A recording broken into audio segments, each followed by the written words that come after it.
যাবজ্জীবন সাজাপ্রাপ্ত ৫৬ বন্দীর সাজা মওকুফ। যাবজ্জীবন সাজাপ্রাপ্ত ৫৬ বন্দীর সাজা মওকুফ করে মুক্তি দেওয়ার আদেশ দিয়েছে সরকার। তারা দীর্ঘ ২০ বছর ধরে বন্দী থাকায় বাকি সাজা মওকুফ করা হয়েছে।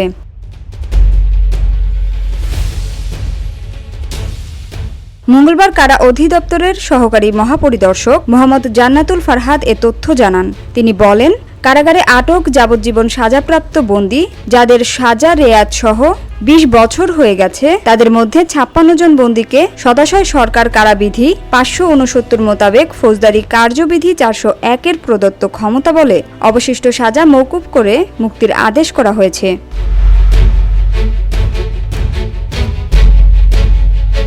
তবে সাজা মওকুফ হওয়া ৫৬ জন বন্দীর নাম পরিচয় প্রকাশ করেনি কারা অধিদপ্তর।